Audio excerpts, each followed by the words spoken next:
Fox 61 breaking news now. We begin with breaking news here at 6. State investigators are now looking to charge an Enfield man with murder in connection to his stepdaughter's death. Officials say 12-year-old Eve Rogers died from a lethal amount of diphenhydramine. That's the main ingredient, and some sleep aids and antihistamines like Benadryl. Coming up in just a few minutes, Fox 61's Kay Pattyfoot will break down what we've just learned from these newly released documents. But first, cleanup efforts are still going on in Harwinton after a 4th of July storm devastated the area. Local crews and Eversource are working around the clock to get roads clean and power back online. Thanks for joining us tonight. I'm Brent Harden. Hundreds of people remain without power. Fox 61's Jamel Johnson joins us live in Harwinton tonight. And Jamel, it seems the focus right now is on getting the lights back on for those folks. Yeah, Brent, of all the pain points right now is really just the biggest one. People don't have power. If Exhibit A right behind us, we have this down power line, and officials are really just stressing in Harwinton that, it's a small town and they need all the resources that they can get right now. Disaster. This is a disaster. First Selectman Michael Chris has been on the front line since the storm blew through on Saturday. That day, more than 90% of the town was without power. Now, with extensive aid from Eversource crews stretching all the way from Quebec, that percentage is slowly going down, but many people in the heart of the town are still shut off. But we're probably looking at close to 1,000 people still without power. The problem is, as well, is the roads are impassable. We have more than 50 poles broken in the community. Many people who remain without power are doing whatever they can to make conditions better inside their homes. Henry Patnote is using a generator to keep his house running. If it does last a week, will you guys be comfortable without power that long? You're going to have to be, I mean, I just came home from work to fill the generator, fill it in the morning, come back in the afternoon, fill it again. And hopefully the gas stations don't run out of gas. The last time Patnote was without power was after the blizzard in February. However, the damage surrounding his property was much worse this time around. That was a tornado. I was in shock. It was trees everywhere, branches, the back of the house, everything blown off the porch. 12 trees fell down. It was amazing. Now, just several days later, the situation remains dire. Several roads still remain unclear, making it harder for first responders. We're an aging population in the northwest corner. It's a huge problem. These people need emergency services, they need ambulances. 3 o'clock in the morning, myself and my public works director and my team were out here lifting wires just so that fire trucks could get through because we had a person going into cardiac arrest. And they're trying to get to the house, but they can't get there because the wires were never removed. State officials say they are evaluating options for federal aid, including FEMA, the Small Business Administration, or SNAP benefits. In the meantime, Chris is giving people secondary options if they can't live at home for the time being. Hang in there. We're not going to let you be without power. If you need anything, you contact the town hall. We have staff available. We'll come get you and transport you right over to the shelter and have you here, get in the cooling. Now, officials are urging everyone to document everything when it comes to damage to their properties when you're filing those insurance claims. It helps you have that paper trail. And Chris is still hopeful that by the end of the week, power will be restored throughout the town. But cleanup is going to take a little bit longer than that. For now in Harwinton, Jamel Johnson, Fox 61. Jamel, thank you. And the cleanup continues in Torrington as well. And if you live there, the city says it's going to help. Torrington is offering 2 special curbside collections. Storm-related branches, brush, leaves, and other yard debris will be picked up next week from Monday through Friday, and the city is asking that you get it all to the curb by Sunday. And then storm-damaged bulk items like lawn furniture and fencing will be collected from the 20th through the 24th, but you will need to get a permit for that first. Well, as the rain moves away, communities in the Naugatuck Valley are keeping a close eye on river levels. While officials say the flood threat remains low for now, memories of the 2024 floods have many people taking precautions. Fox 61's Victoria Anderson has that story. Now that the rain has stopped, all eyes are on the river levels in the Naugatuck Valley, and some people aren't taking any chances. People are hitting up hardware stores for sump pumps and tarps, anything to keep that water out of their house. The weekend weather was a kind of deja vu for the Naugatuck area. We sold quite a few between yesterday and today.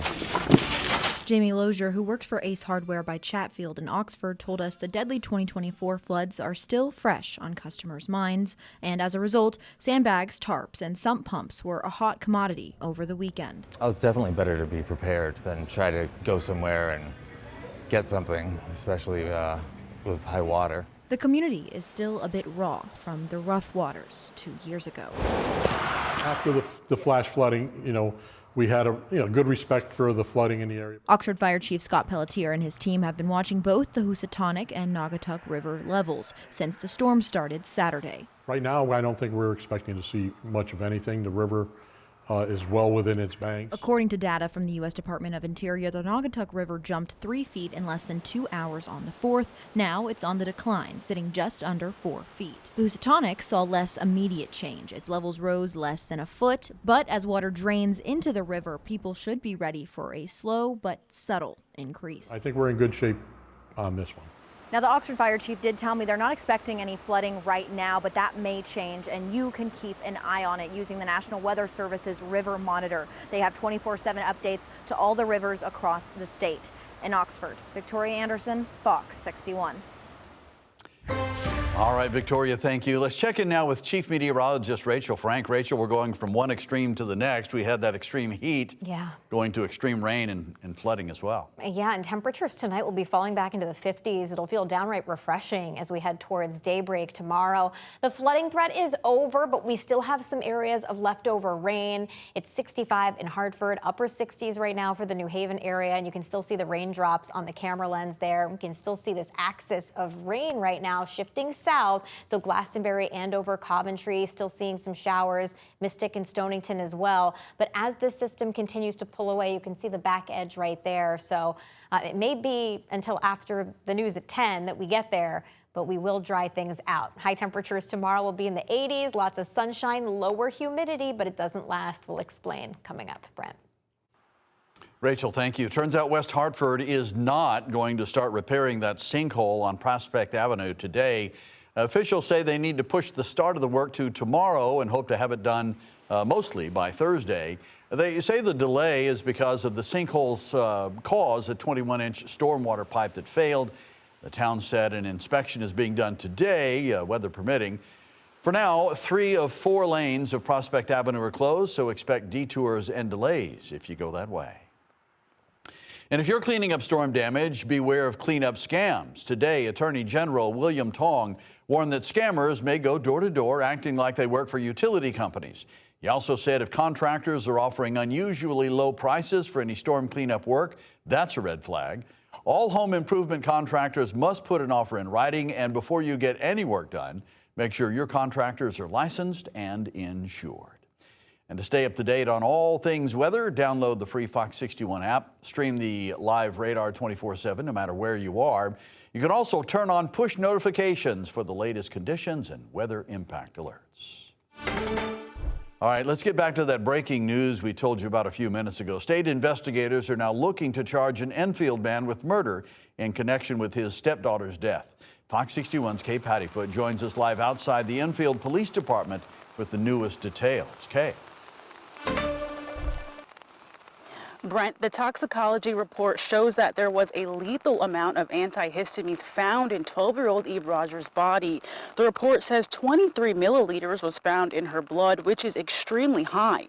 A lethal dose for children is a little over 4,390 milliliters.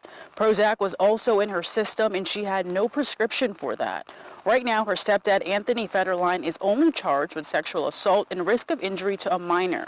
After Eve's death in March, she was found in her bedroom. When investigators went in, they found pills on the floor. There was also blood and fluids coming from her nose. And now, with the new findings, police are searching for evidence of murder, which means Federline could be charged with murder. Again, we just got the court documents, and we are going through them all right now. And coming up at 10 and 11, I'll have more details from the affidavit, including search warrants that have Meta and Facebook and more. In Enfield, Kay Pattyfoot, Fox 61. Thank you, Kay. A woman who was shot at a Waterbury nightclub over the weekend has died now. 18-year-old Zania Dawkins died last night. She was shot outside the club LA 42 early Sunday morning. 22-year-old Trayvon Dunbar was also shot. He died that same day. So far, police have not announced any arrests in the case. And the Waterbury Fire Department says a 91-year-old woman died after firefighters took her out of a burning home Saturday. They said Ruth Monroe was on the first floor of the house on Pinecrest Drive when the fire started in an upstairs closet. A 911 caller said Ruth was their grandmother and was immobile. Monroe was rushed to a hospital and died there. The cause of the fire is still under investigation. And a Winchester man accused of murdering his wife appeared in court for the first time today. Leon Stetson has been in the hospital since Carrie Stetson's death last month. Police say he stabbed her to death and then tried to kill himself. Carrie and her family owned Railway Cafe in Winstead, which is temporarily closed. Stetson's case has been continued to August 11th. And in Milford, officials have found West Nile virus in mosquitoes for the first time this year. The infected group was collected by the Mosquito Management Program on June 29th. Experts say rain, high humidity, and warm temperatures will increase mosquito activity and spread the virus in the coming weeks. To protect yourself, you should use EPA-approved bug spray when outside. The state will keep tabs on the virus through October. Well, a construction emergency is unfolding in the heart of Manhattan as an apartment building that was being converted had to be evacuated over fears it might collapse. Now, this is happening right near Grand Central. The workers discovered buckled steel columns and sagging floors. Thankfully, city officials said no one has been hurt, but nearby buildings have also been evacuated as engineers work to stabilize the structure. I think this is a minute-by-minute assessment, and I'm thankful for the work of all of our city workers in doing exactly that from the morning through this moment and then through the rest of the day. And as you heard from our DOB commissioner, the number one focus here is the safety of New Yorkers. Now, meanwhile, a complaint was filed against the owner of the building. The city's Department of Buildings accused the property owner of performing construction that was contrary to previously approved plans. Well, new here at 6, there are growing calls for the Democratic Senate nominee from Maine, Graham Plattner, to drop out of the race after he was accused of rape. Plattner denies the allegation and said he is, quote, taking the time to reflect on the best path forward. Lee Waldman has the latest. It was pretty obvious before the primary this was a person not fit for public office. We have to be consistent. Right? I mean, these are disgusting allegations. Pressure is mounting for Maine Democratic nominee Graham Plattner to end his Senate campaign after a woman told CNN and Politico that he raped her while they were in a casual dating relationship almost 5 years ago. Jenny Rassicott says Plattner entered her home without her permission in 2021 and forcibly had sex with her while he was heavily intoxicated. I remember specifically him grabbing at my chest, and I hit his hand and I said, "Don't touch me." And I remember that during the altercation.